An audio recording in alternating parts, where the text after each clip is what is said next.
옆에 분과 한번 인사하도록 하겠습니다. 주님의 은혜입니다. 예, 주님의 은혜입니다. 예, 이렇게 무더운 날씨에 살아가는 것도 주님의 은혜인 것 같습니다.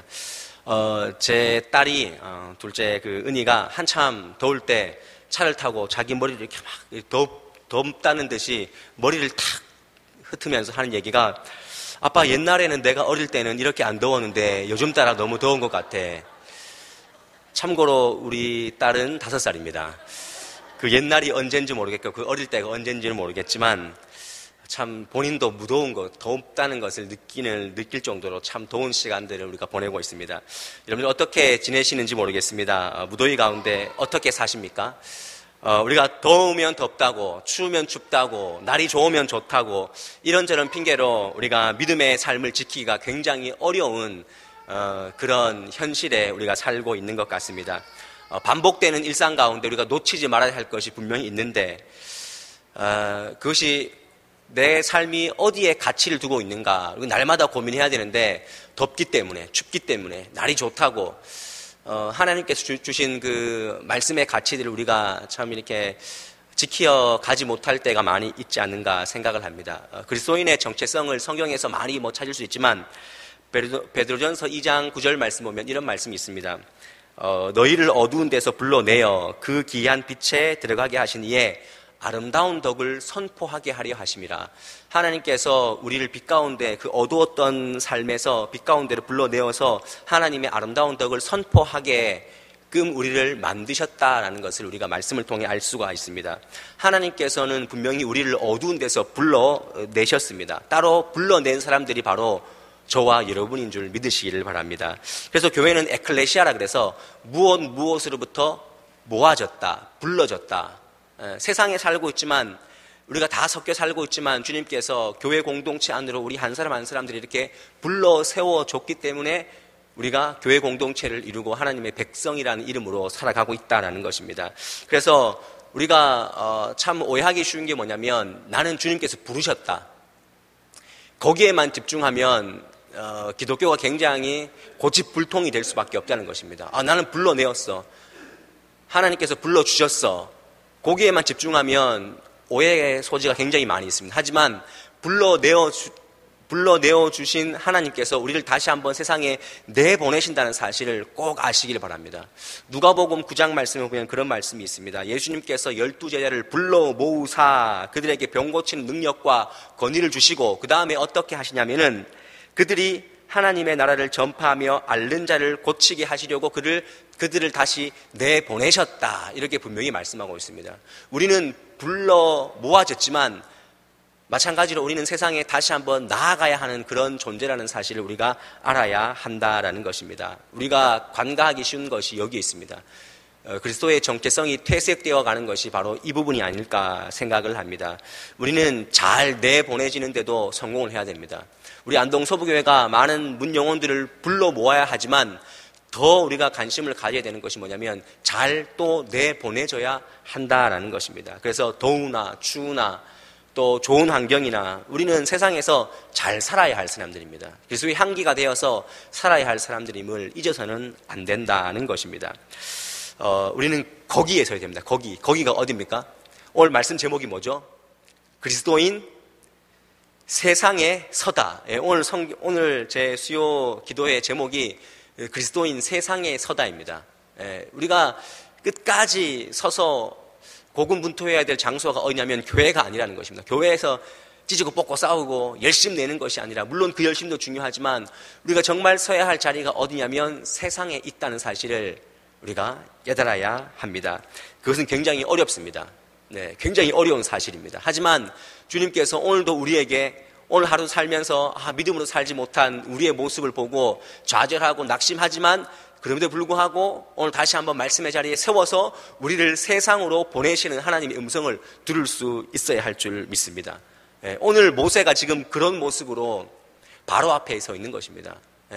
바로가 큰 세상입니다. 감당하지 못할 세상입니다. 마치 계란으로 바위를 치는 것 같습니다. 여러분들 계란으로 바위를 치면 어떻습니까? 아무 변화가 없습니다. 그렇지만 놀라운 사실은 바위가 더러워집니다. 작지만 우리가 조금씩 하면은 이길 수 있다는 것입니다. 그래서 오늘 바로 앞에 서는 것, 모세가 바로 앞에 서는 것, 우리가 세상 정말 유혹이 심하고 굉장히 물질적인 그런 세상 앞에 우리가 섰을 때 어떤 모습으로 우리가 서야 되는지, 오늘 모세가 첫 단추를 어떻게 꿰고 있는지 우리가 말씀을 통해 한번 은혜를 나누고자 합니다. 모세가 오늘 바로 앞에 섰습니다. 우리 1절 말씀을 한번 읽어보도록 할게요. 1절 말씀, 5장 1절 말씀 펴시고 한번 읽어볼게요.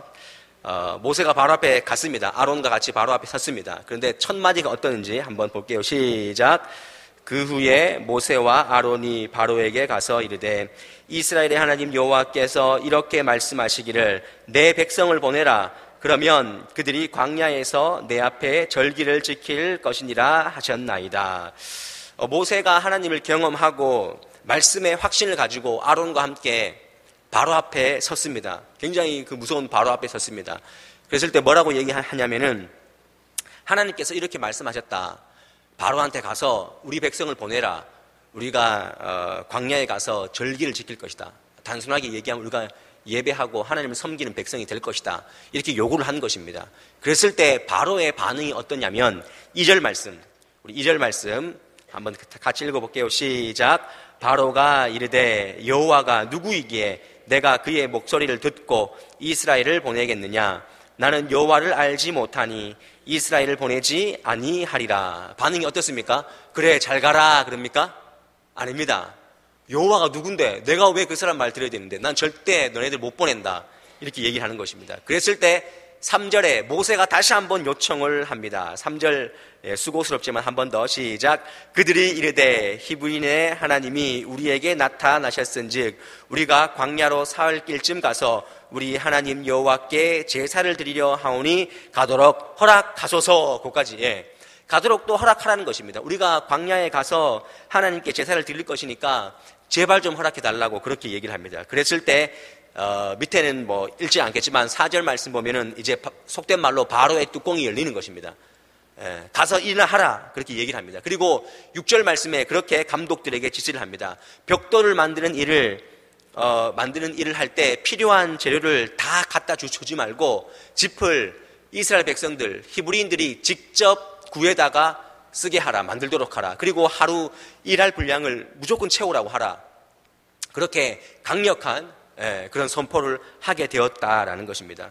정리해보면 하나님 말씀을 듣고 모세가 또 아론이 바로 앞에 섰습니다. 거대한 바로 앞에 서서 우리 백성을 내보내 주십시오 라고 했을 때 바로가 순탄하게 보내주지 않았다는 것입니다. 오히려 이스라엘 백성들의 그 노역이 더 무거워지는 그런 일이 발생했다는 것입니다. 모세는 말씀 듣고 간 것밖에 없는데 오히려 이스라엘 백성들의 노역이 지금 더 무거워지는 그런 일이 일어났다라는 것입니다. 그 모세의 마음이 어떻겠습니까? 자기 말 하나 때문에, 말씀 듣고 갔던 그 말 하나 때문에 지금 이스라엘 백성들의 노역이 지금 더 가중된 거예요. 그래서 그 모세의 심란한 마음을 5장 22절, 우리가 읽지는 않았지만 5장 22절 5장 22절 우리 다 같이 한번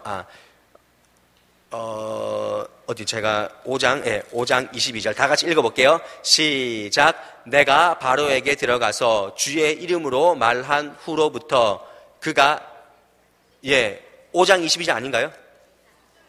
제가 3절 읽었나요? 죄송합니다. 5장 23절 시작. 내가 바로에게 들어가서 주의 이름으로 말한 후로부터 그가 이 백성을 더 학대하며 주께서도 주의 백성을 구원하지 아니하시나이다.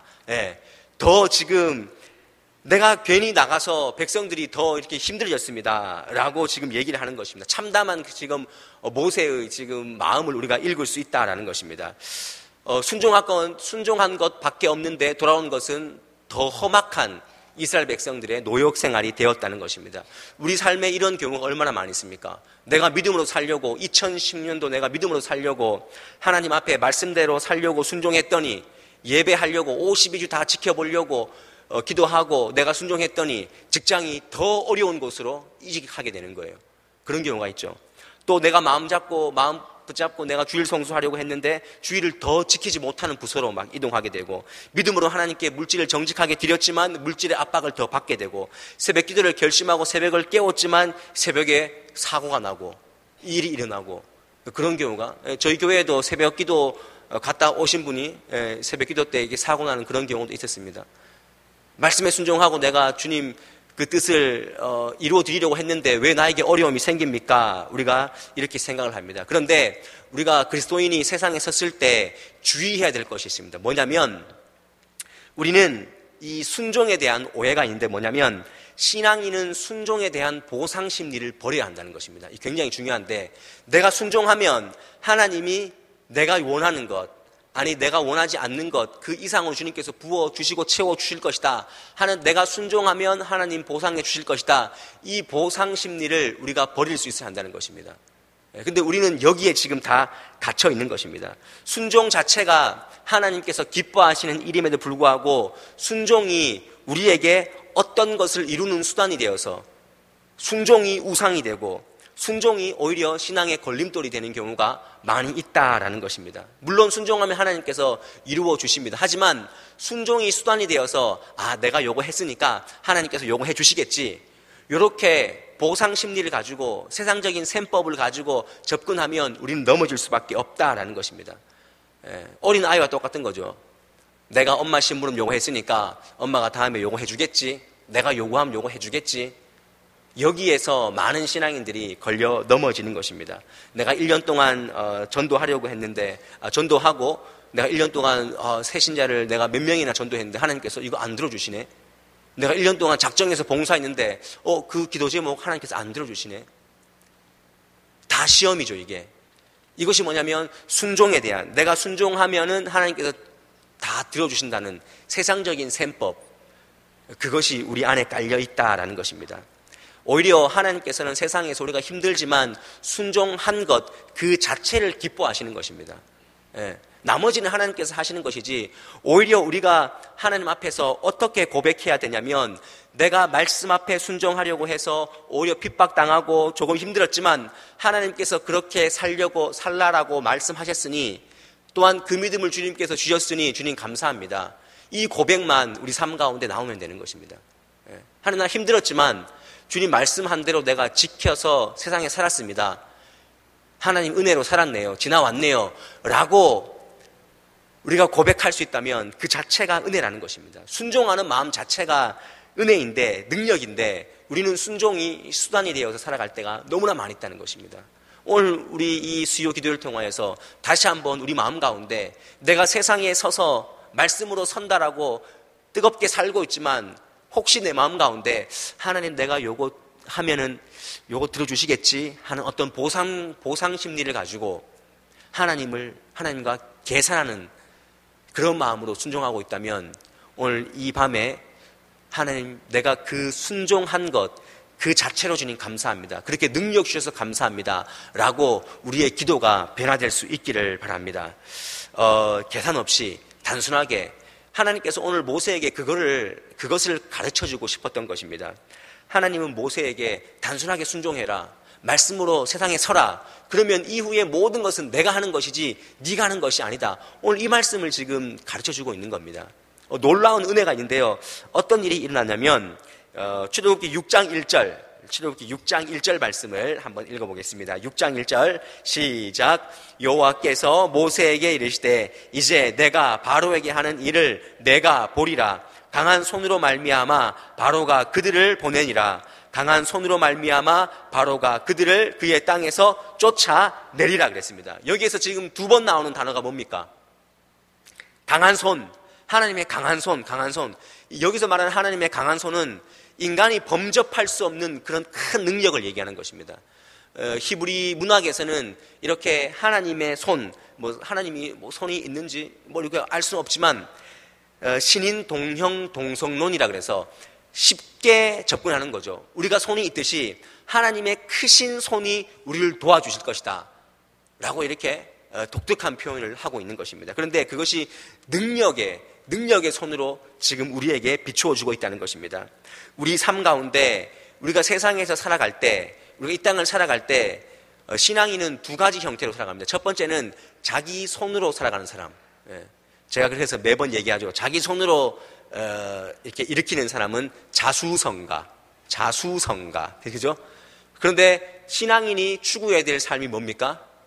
신수성가, 따라합시다. 신수성가. 하나님의 손이 우리를 일으키는 그런 삶을 우리가 살아갈 수 있어야 한다는 것입니다. 인간의 손의 한계가 얼마나, 그 인간의 손이 얼마나 한계가 있는가를 사무엘상 5장 말씀에 보면 있는데요.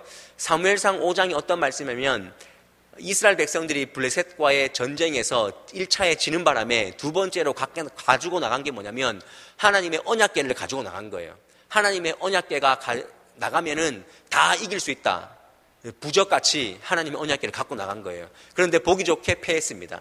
패했을 때 블레셋 사람들이 그 언약궤를 어디에 뒀냐면 그들의 신인 다곤 신전에 그 언약궤를 놓은 거예요. 이 원리가 뭔지 아시죠? 졌는 신이, 하나님 졌으니까 너희 이스라엘 패배한 하나님이 다곤 신을 섬겨라. 그래서 다곤 신전 앞에 둔 거예요. 그랬을 때 첫째 날 어떻게 되었습니까? 네, 다곤 신이 하나님의 교회 앞에 엎드려 절하는 형국이 되었습니다. 그랬을 때 성경 말씀에 뭐라고 말씀하냐면은 그날에 사람들의 손에 의해서 그 다곤 신이 일으켜졌다 그랬습니다. 그런데 이렇게 세웠는데 하룻밤 자고 일어나니까 어떤 일이 일어났냐면은 목하고 손발이 끊어져 가지고 몸뚱이만 남아서 문지방에 걸려 있는 것입니다. 예. 그리고 하는 말이 뭐냐면 사무엘상 6장 6절 말씀에 여호와의 손이 아스돗 사람에게 엄중히 더하사 독한 종기를 그들에게 내리셨다라고 말씀하십니다. 잘 보십시오. 이 사람의 손이 얼마나 약한 것을 지금 얘기하는 것입니다. 하나님은요, 자기 손으로 일으키시는 분입니다. 하지만 다곤 신은 누가 일으킵니까? 사람이 일으키는 것입니다. 그러면 이 원리를 우리 삶에 적용해 본다면 이렇게 되는 것입니다. 우리가 우리 삶 가운데 무엇인가를 내 손으로 일으키려고 한다면은 그것은 우상이 될 수밖에 없다는 것입니다. 내가 내 아내를, 내 자녀를, 내 가정의 기업을, 내 가정의 물질을 내 손으로 일으켜 보겠다라고 하면 그것이 우리 삶 가운데 우상이 될 수밖에 없다는 것입니다. 다곤 신은 사람의 손에서 이렇게 세워졌거든요.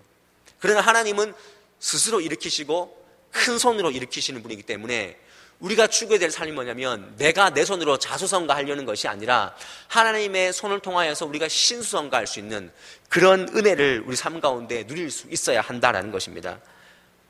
우리의 기업을, 우리의 자녀를 또 내 손으로 뭔가를 성공해 보겠다 하는 그 어리석음을 우리가 내려놓을 수 있어야 됩니다. 단순하게 우리가 세상적인 셈법 없이 하나님의 말씀에 순종했을 때 하나님이 위의 모든 것을 하나님의 강한 손으로 책임져 주신다는 사실을 믿으시기를 바랍니다.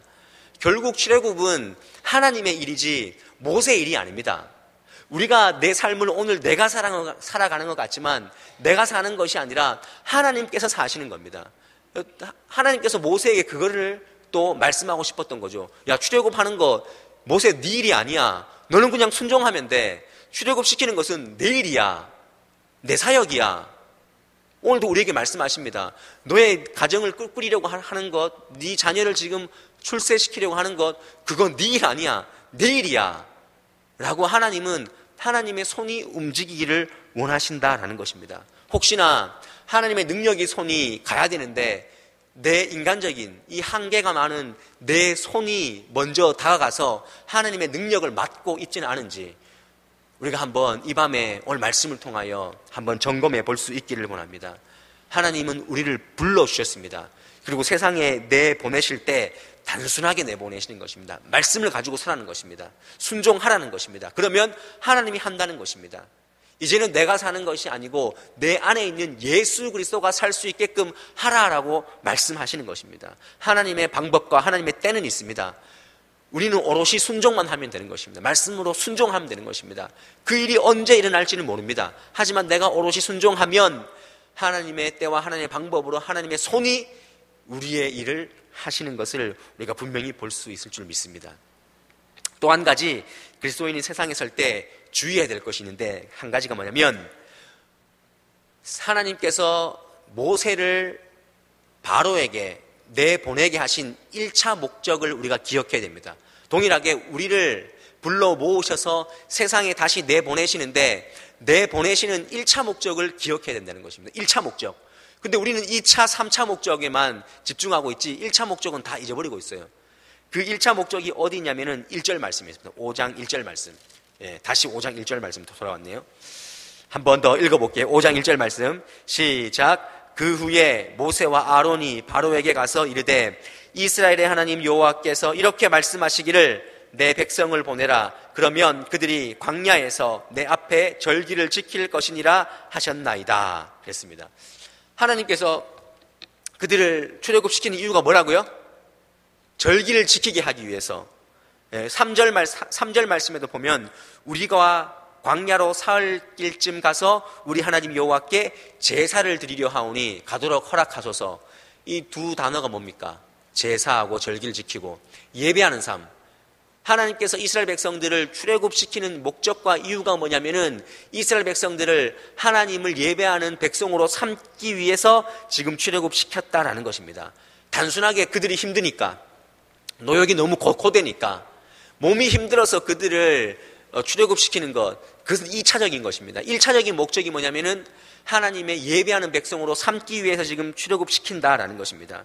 동일하게 우리의 삶도 하나님께서 우리를 그 직장에, 그 가정에, 그 이웃 가운데 보내신 목적이 뭐냐면 거기에서 예배하는 삶을 살도록, 하나님을 섬기는 삶을 살도록 하게끔 그 자리에 보내주셨다는 것입니다. 그런데 우리는 살 때 어떻게 삽니까? 먹고 살기 위해서, 마지 못해서, 세상적인 욕구에 이끌려서 그렇게 해야 잘 산다고 하더라. 그래서 세상적인 유혹에 우리가 따라가 버리죠. 똑같이 그렇게 살려고. 그렇게 그래요. 요즘 청년들한테 물어보면 이렇게 얘기한대요. 왜 살아? 그러면 먹고 살려고요. 그건 근데 좋은 거래요. 근데 왜 살아? 그랬을 때 마지못해 살아요. 그런 사람들이 많대요. 그런데 절망적인 것은 왜 살아? 그랬을 때 죽지 못해 산다고. 죽지 못해 산다고.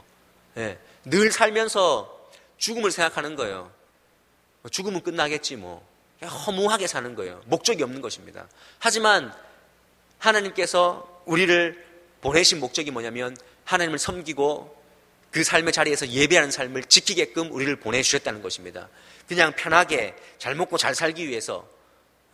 메슬로가 그 인간의 욕구 5단계, 생리적인 욕구, 안전의 욕구, 인정의 욕구, 맨 마지막엔 자아실현의 욕구로 되어 있는데, 자아실현의 욕구가 아니라 우리는 하나님의 나라를 완성하는 그 사명, 그 목적을 달성하기 위해서 이 땅에서 흩어져서 살아야 한다는 것입니다.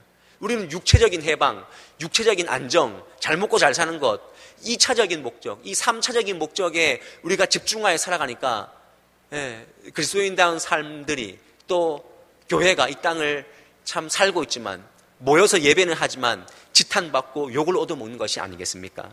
우리 다시 한번 우리가 세상에 하나님께서 세워주신 목적을 다시 한번 기억하시길 바랍니다. 여러분의 직장이 하나님을 섬기는 장이 되고 있습니까?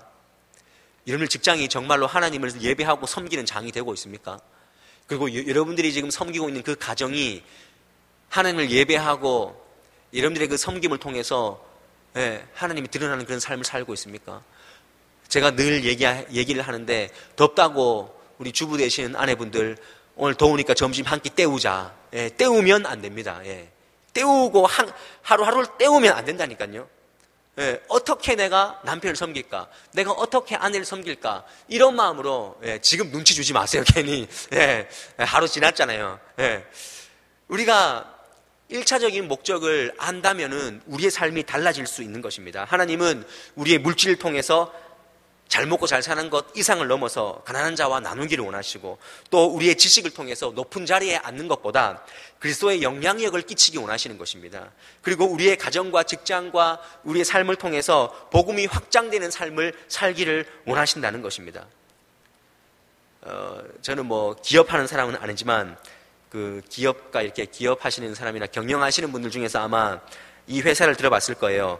마이다스 IT라는 그 작지만 강한 기업. 그래서 마이다스 IT가 그 아마 건축물 그 자재들을 이렇게 시뮬레이션으로 컴퓨터 그래픽으로 이렇게 다리를 만들면 하중이 얼마나 버텨지는가라는 것을 이렇게 보게 하는, 컴퓨터로 보게 하는 그런 회사인데, 그 회사의 기업의 목표가 뭔지 아십니까? 저는 깜짝 놀랐습니다. 저는 그 기업이니까 이윤이나 매출일 줄 알았어요. 근데 그것이 아니고 그 사이트에 딱 들어가면 딱 뜹니다. 뭐라 그러냐면 세상의 행복 총량을 늘리는 데 있다고 그랬어요. 우리 회사가 우리 회사가 세상에서 일을 하면서 세상 사람들의 행복의 총량을 우리를 통해서 조금씩 늘려가기를 원한다는 거예요. 그래서 이 회사를 쳐보면은 갖가지 무수한 그런 어떤 뉴스들이 굉장히 많이 있습니다. 선한 영향력을 끼치고 있다는 것입니다. 일개 회사가, 이 작은 회사가 세상을 변화시키려고 노력한다면은 그리스도의 진정한 변화의 영을 가지고 있는 우리 그리스도인들이 세상에서 어떻게 살아야 할지 우리가 고민하며 살 수 있어야 한다는 것입니다. 우리가 2차적이고 부차적인 그런 어떤 인생의 목적을 가지고 살고 있다면 이제는 돌아설 수 있기를 바랍니다. 하나님께서 분명히 말씀하셨습니다. 너희는 먼저 그의 나라와 그의 의를 구하라. 그리하면 세상 사람들이 구하는 그 부차적인 것들을 내가 주겠노라라고 말씀하고 있습니다. 한국 교회가 왜 이렇게 되었습니까? 한국 교회 지도자들이 처음에는 섬기겠습니다. 예배하는 삶으로 내가 섬기겠습니다. 라고 하지만 막상 가서는 직분을 얻기 위해서, 명예를 얻기 위해서, 또 인간적인 그런 세몰이를 하려고 하나님을 목적으로 그냥 수단으로 삼고 있지는 않습니까?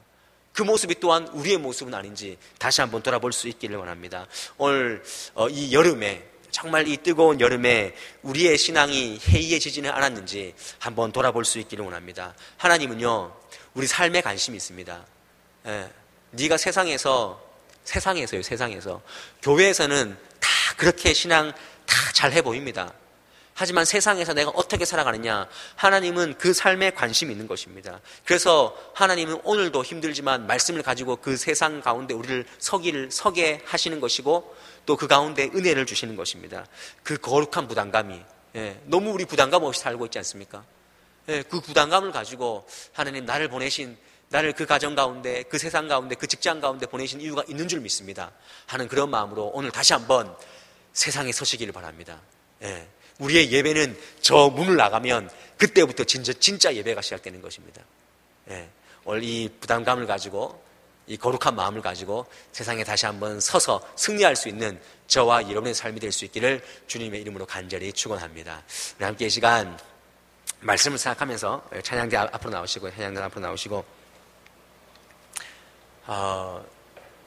오늘 이 찬양을 한번 준비해 봤습니다. 모세가 바로 앞에 힘들지만 그럼에도 불구하고 말씀을 가지고 섰습니다. 말씀을 가지고 섰는데 사실 그 삶은요, 모세가 십자가를